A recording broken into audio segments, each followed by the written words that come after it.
President Trump is not just using tariffs as a leverage position to get border security, to get defense spending. This is an article of faith for the Trump government to raise money, to repatriate manufacturing, and you need to remove as many irritants as you can to preserve this, the preferred market access on the larger trade agreement. But what I'm understanding since we were on listening to the Prime Minister earlier today is that this kind of became a necessity because it was becoming an irritant in the bigger talks, in that there is a carve-out for Canadian exports to the U.S. that are compliant with CUSMA, but there wasn't the other way. The retaliatory tariffs were hitting sectors, and that timeline shrinks. And because the contagion inside the economy of the damage, it spreads even faster, and the economic scarring is even deeper, right? So like right now the sectoral tariffs are punishing, and you heard Prime Minister Mark Carney's decision to lift most of Canada's counter tariffs on U.S. goods triggered a familiar debate. Is Ottawa backing down to Donald Trump or choosing the only path that protects Canada's core interests? In this analysis, we'll be direct. The move is best understood as risk management, a bid to keep Canada's duty-free access under the USMCA intact and prevent a damaging escalation Canada cannot win. Why now? And what problem is Ottawa actually solving? Canada's earlier counter-tariffs were designed to be precise, targeting U.S. sectors that create political pressure in Washington. But precision can misfire. Some of those measures brushed against industries that were otherwise compliant with the USMCA. That irritation mattered because it raised the risk that Washington could respond by narrowing or yanking Canada's carve-out, the legal exemption that lets most Canadian exports enter the U.S. market at low or zero tariffs. If that exemption is eroded, the shock would spread far beyond a few targeted sectors. In plain terms, lifting most counter-tariffs is the price Ottawa is willing to pay to keep the main highway open. Trump's tariffs are not a bargaining tactic. They're a policy centerpiece. Many governments assumed tariffs would disappear once they made the right concession. That assumption keeps failing. In Trump's program, tariffs aren't temporary leverage. They're a standing policy for two goals: raising revenue and pulling manufacturing back to U.S. soil. Functionally, that behaves like a consumption tax on imports. If tariffs are a permanent fixture of the White House playbook, there is no magic concession Canada can offer that reliably turns them off. This shifts Canada's strategy from strike a deal and the tariffs go away to contain the damage while keeping market access. The power imbalance is real, and it shapes the smart response. The United States can extend tariffs to more products at higher levels and for longer. Canada can retaliate, but it cannot escalate on equal terms without hurting itself more. That asymmetry makes a match-them-punch-for-punch approach risky. The rational objective becomes reduce triggers for further escalation, keep the USMCA exemption intact, and concentrate support on sectors taking the heaviest hits. Who is hurting at home? Steel, aluminum, autos, and the towns built around them. Canada's steel and aluminum producers are living with shrinking orders and cut shifts. Auto supply chains feel every extra cost and every delayed shipment. In industrial communities, especially in Ontario, this is not an abstract policy story. It's about whether a shift exists next week, whether a plant retools here or relocates south. That is why the politics can turn fast if the federal strategy doesn't show visible relief. Canadians will judge outcomes, not process. Voters understand that Trump is difficult to predict. But sympathy has limits.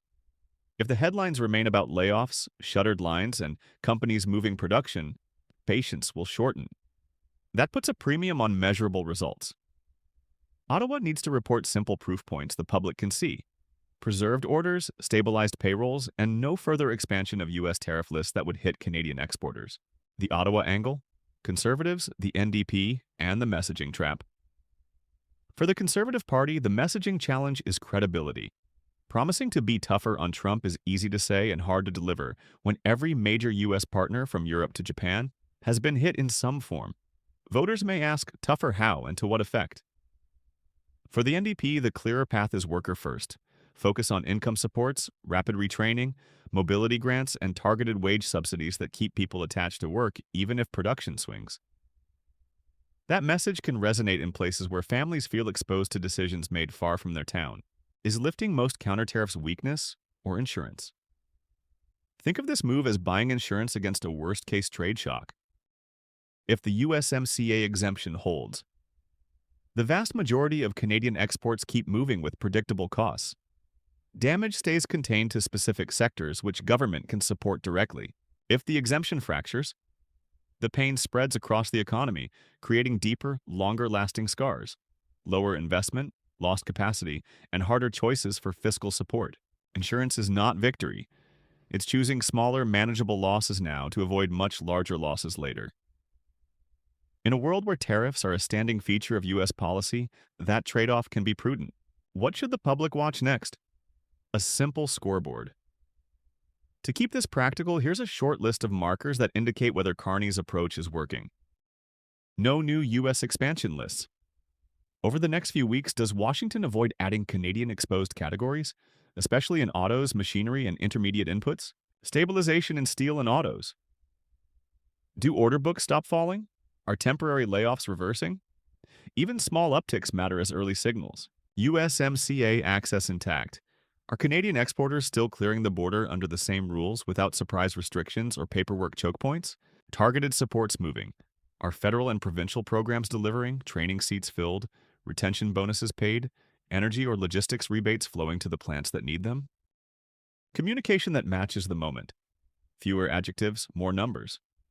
If Ottawa wants patience, it must trade speeches for dashboards. One page. Monthly updates. Same indicators every time. If a metric worsens, explain why and what changes next. If it improves, show the link to policy choices so people can see cause and effect. That is how you avoid the perception of backing down without payoff. Bottom line, Carney's rollback of most counter tariffs is not capitulation, it's a shield. The aim is to preserve the main highway, USMCA access, while the government concentrates protection on the sectors taking direct hits. This strategy should be judged by outcomes people can feel. A steady paycheck, a shift that doesn't get cut, an order that doesn't move to Ohio or Michigan. If those outcomes materialize, the policy will look like hard-headed risk control. If they don't, criticism that Ottawa simply yielded ground will grow, and deservedly so. Bigger thing that, sort of the country that led the creation of the post-World War II global order on trade, security, and cooperation is now blowing it up. And, everyone is kind of a victim in this because they have no control over it, and you cannot apply. Eventually, you've got to start delivering some outcomes. Right now, the pressure has been on narrow, specific sectors: steel, aluminum, auto, lumber. We go into this CUSMA review, you're going to add dairy to that. You're going to add your supply management sectors, maybe your cultural sectors, because Prime Minister Mark Carney's rollback of most counter tariffs may have eased immediate tension, but the real challenge is deeper. If tariffs under Donald Trump are not temporary leverage but a permanent feature of U.S. policy, then Canada must think in long horizons. This requires shifting from tactical reactions to structural strategy, treating tariffs as the climate Canada has to operate in. For decades, U.S. trade policy aimed at lowering barriers and deepening integration. Trump flipped that logic. Tariffs now function as a tax on imports, sold politically as protection for U.S. workers, but also raising meaningful federal revenue. That combination makes them hard to dislodge. Ottawa cannot plan on tariffs vanishing. The default assumption must be that they stay in place. This means there is no single concession Canada can offer to buy peace. Europe tried, Japan tried, others tried. Yet tariffs still came. The task for Ottawa is not to discover the right trade-off, but to limit exposure, defend access to the U.S. market, and manage adjustment costs. Tariffs have to be treated as a chronic condition, not a temporary fever. Canada's toolkit rests on 3 levers. Market diversification helps blunt shocks, even if no partner can replace the U.S. completely. Industry strategy is vital, building competitive depth in advanced manufacturing, EV and battery supply chains, clean energy, and critical minerals, often in partnership with Europe and Asia. And then come safety nets, fiscal supports, retraining tied to real vacancies, and investment incentives that keep production anchored in Canada. These measures don't eliminate pain, but they extend the timeline in which the public and firms can cope. Certain sectors will remain constant pressure points. Steel and aluminum need cost relief and steady public procurement to smooth demand. Autos are strategically critical, since even modest tariffs ripple through integrated North American supply chains. Ontario needs strong retooling incentives and guarantees to keep parts makers competitive. Dairy and supply-managed agriculture are perennial political targets, so Ottawa must prepare safeguards before they are placed on the table. Cultural industries may be smaller in GDP terms, but they are politically easy targets, requiring domestic clarity and alliances with like-minded partners to prevent isolation in trade reviews. The public response will depend on whether workers feel directly protected. A worker-first strategy is central. Wage insurance when people are forced into lower-paid roles, rapid retraining with job placement attached, mobility grants for families moving out of declining industries, and retention schemes that keep employees tied to firms during downturns. When support is visible at the household level, it becomes harder to brand federal trade policy as corporate first. Provinces carry their own vulnerabilities. Ontario with autos, Alberta with energy and agriculture, Quebec with aerospace and dairy. Coordinated federal-provincial action sends a stronger signal to both Canadian voters and Washington. Consumers also play a quiet but important role. Families already cut back on cross-border shopping and shift toward Canadian substitutes. This behavior increases the cost of prolonged tension for U.S. exporters and makes the impact more mutual. Credibility depends on communication. Past governments stumbled by promising outcomes they could not deliver. Carney's team can avoid that trap by adopting a simple, transparent dashboard. Jobs retained, orders stabilized, USMCA access preserved, and support programs delivered. Updates should be published regularly in plain language, using the same measures every time. If a number worsens, explain the fix. If it improves, show the link to the policy behind it. A stable scoreboard builds trust over time. The near-term signals to watch are straightforward. The first is White House tariff announcements.